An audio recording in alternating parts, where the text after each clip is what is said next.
Hey YouTubers, it's me, G417 again, and I'm the one who talked to you about Ajit Pai in a previous video, and I believe it's now time to talk about something else.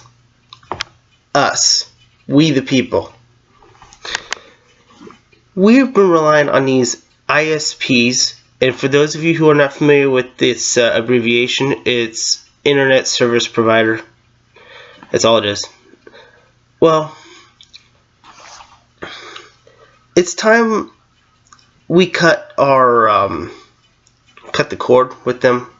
In this case, figuratively speaking, since there's more Wi-Fi now. But there's many reasons to do this. Aside from just the FCC chairman Ajit Pai screwing up our internet, there is a list of reasons. One, it's a single point of a connection. Like all of your internet is linked to the ISP. That means if the ISP has problems, you won't be able to get the service. Number two, there's Comcast, who's just playing a jerk and will make sure that no one else has access to you but them, and they've had a history. Now you might think, oh well, you could cancel your service.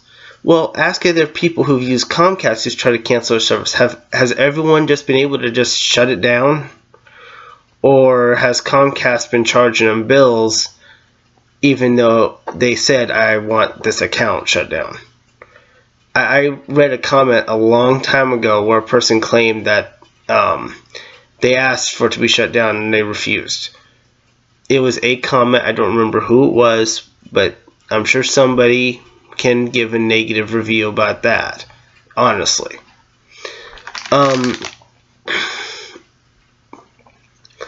Another reason is if you cut ties with the major ISPs, such as Comcast, Mediacom, I'm kind of jumbling the idea around in my head. I don't know if jumbling is the right word, but whatever. I'm mulling over it. Yeah. Is Windstream that bad? Are their corporate execs just as bad as Comcast? I mean, I'm really hoping not, because we have a Windstream in our town, but I'm not quite for certain. Maybe you could tell me in the comments below, or maybe make a response video. I'm not for certain. Now, the reason I'm bringing all this up, I didn't go through much of the list because, well, I didn't really think about all that. I just wanted to come up with a few reasons why the ISPs are just not that good to begin with. Yes, there's a lot of features and perks, but then there's a few burdens that come with those perks, as there is with most things. Unfortunately, a lot of those burdens leave us out of control. And don't bother trying to reason with the Ajit Pai or the FCC or the cable and internet ISP providers, all of them, because they think that your complaints are a joke. I was watching the Humanist Report on YouTube, and the guy, I forgot the host's name, but he brings up some very good points, and I happen to enjoy his coverage. I'm not going to claim that it's the best ever, but I would say I happen to trust what he's got going on. And, you know, I've also watched the Young Turks as well, and I've seen some videos saying how their coverage is spotty and whatever, but, you know, while you're so busy claiming how bad someone is, some people really could afford to just claim who's better. I mean, if you're going to tell me how, if someone's going to leave a video telling me how one news site, a coverage site that tells you about current events is bad, the least they could tell me is why something else is better. In this case, the coverage of the NYC attack and so forth, New York City.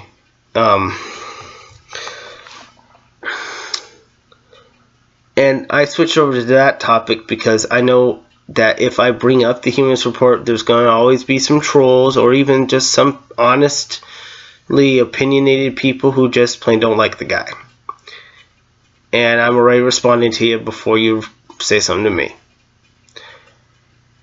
Anyway, moving on.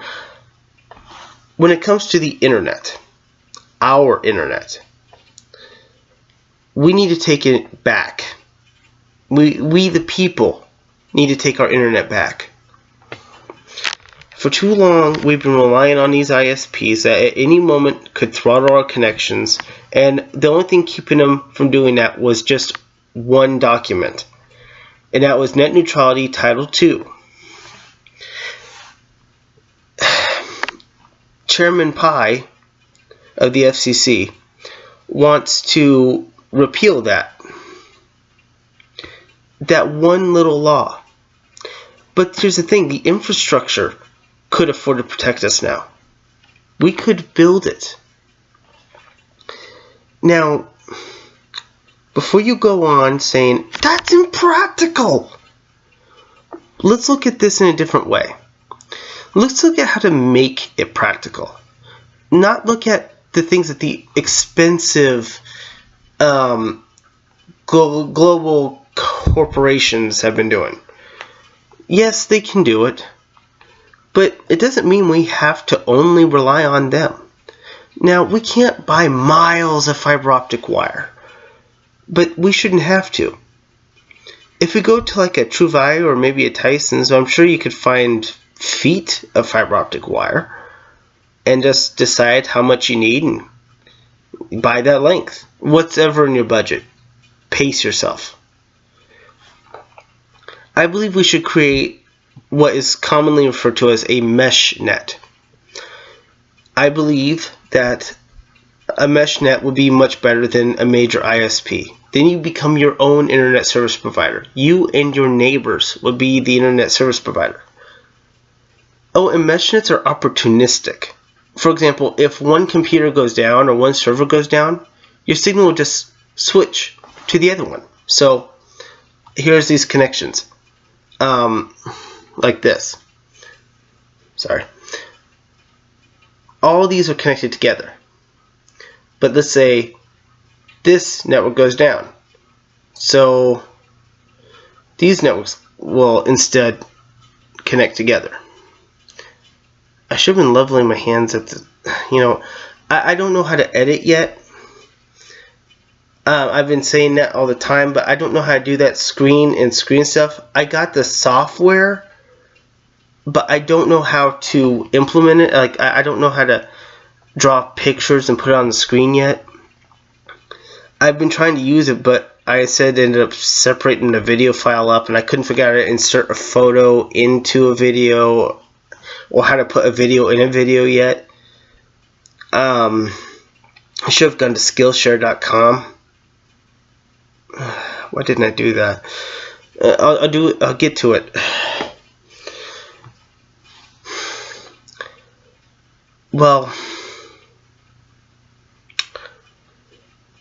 what I'm just thinking is,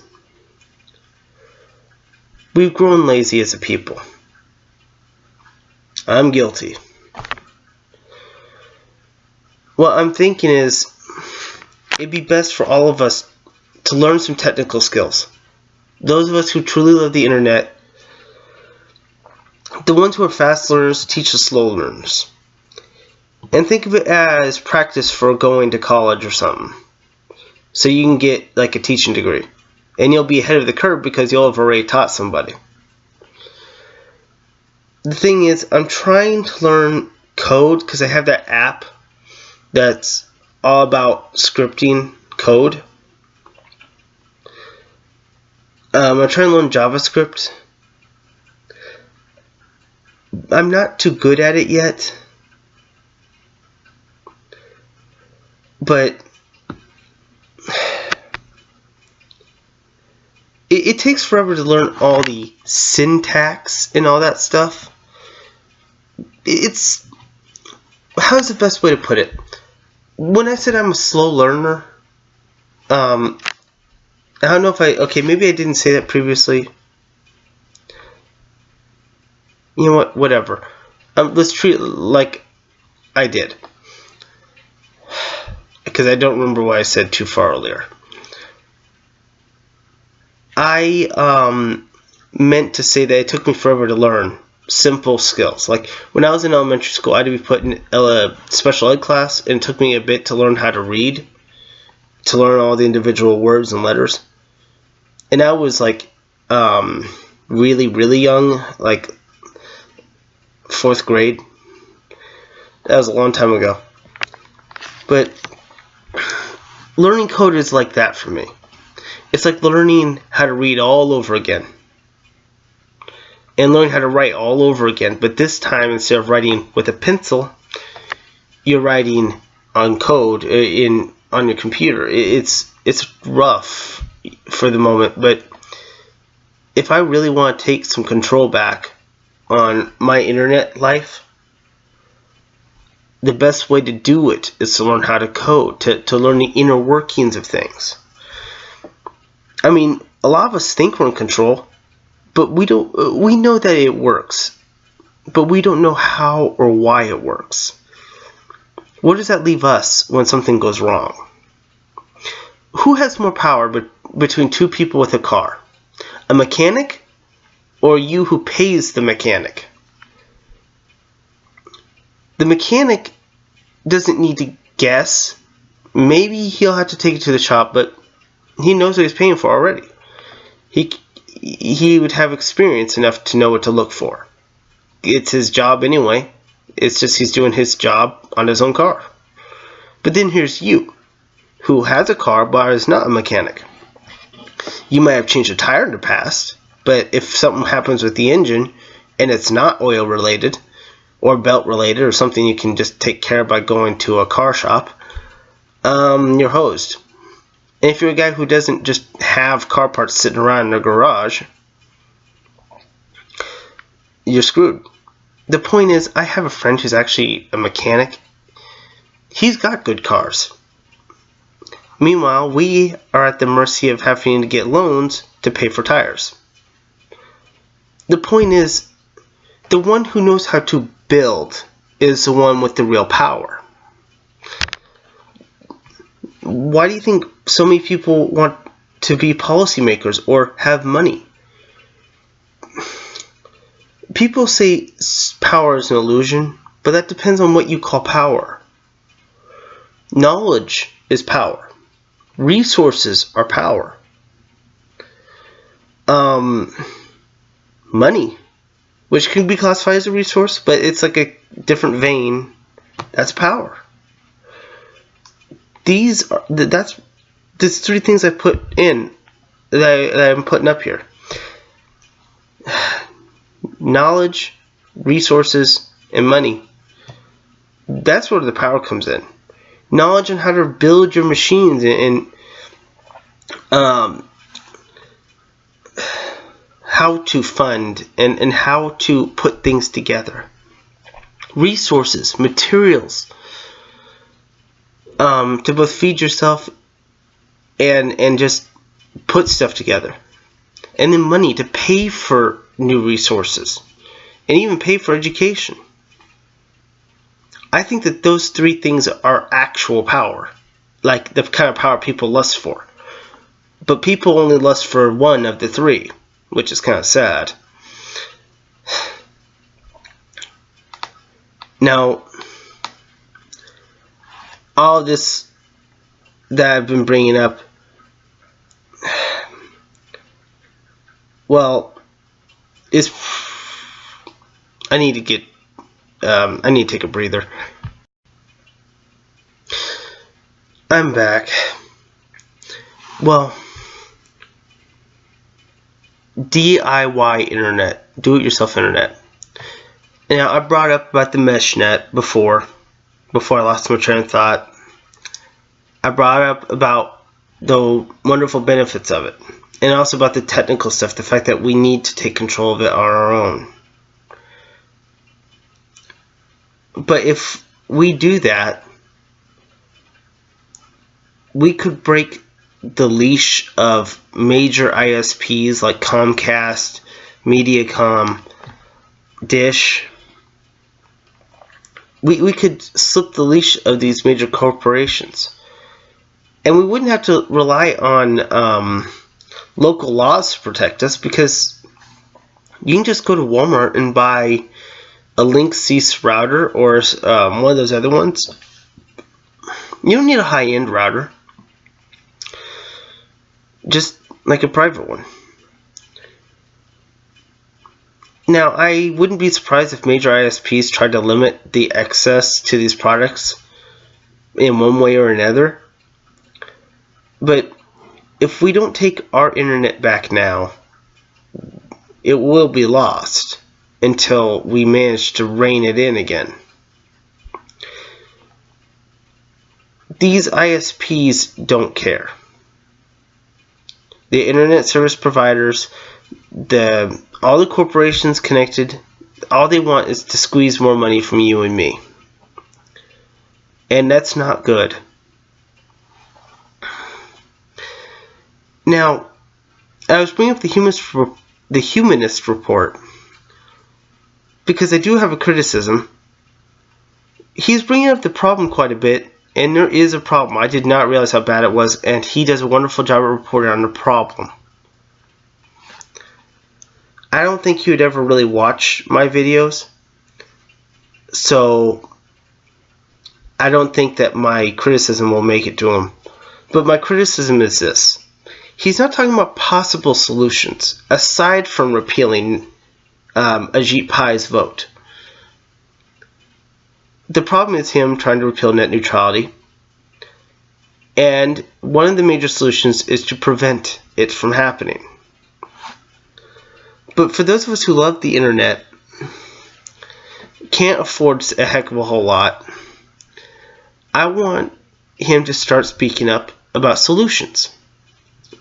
Should we fail, should the unthinkable happen, and our agenda to protect the right to the internet fail, what progressive, productive actions can we take to restore the internet? Even if it means to do it yourself. And I'm talking about setting up like a dark net or a Meshnet, but like with cheap stuff, not high-end stuff. Stuff that you can afford reasonably. Now, a Meshnet can be combined with a computer to a computer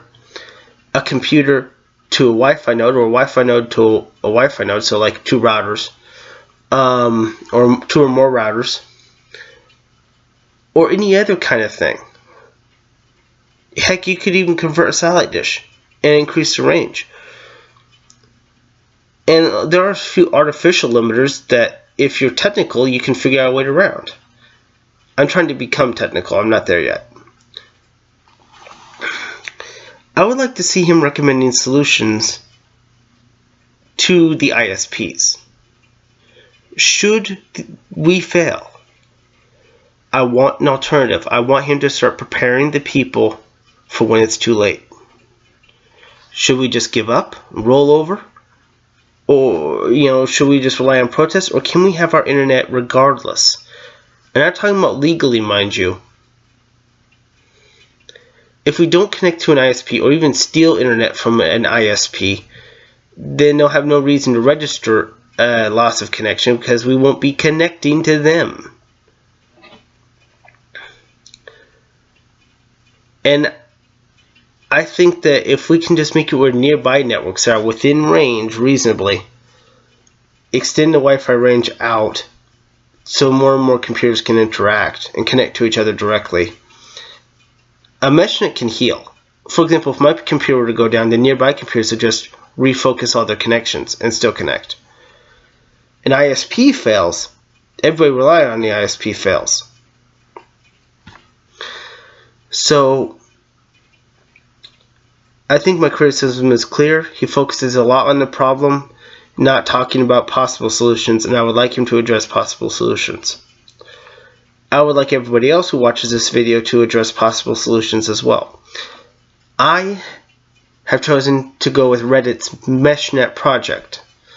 They have a pretty good chatting app. It's actually really smooth. They have this thing called Discord, the Discord app. I downloaded it, but I didn't get all the updates. You have to be connected to the internet to get the updates. It's basically filled with a lot of people who want to make their own DIY internet. And I signed up for it. I'm known as GFish17 there too. I'm the one with the cats holding a gun. That's my avatar. I'm sure you've seen that YouTube video before. It's adorable. Well, I haven't found all the sites on there yet. I don't know how to navigate it quite well. But I do hope all of you either start your own project. I'm encouraging you to do that within your budget. It doesn't have to be a big project. Don't be thinking too big. Think in the terms of like a $75 small router. Or a $50 router, like a used one from a garage sale even. And just get all the dust off of it. Take a screwdriver, open it up. Buy some new Arduino components online before you can't. Honestly, I wish I had learned about this net neutrality issue 6 months ago. Or I wish it was brought up with as much heat as it was now, but 6 months ago. But it wasn't, and I didn't start doing this until it's almost too late. Well, and now it really could be tomorrow. So I encourage you, please take a stand and take our internet back, because I want to take our internet back too. I just don't know where to go from here.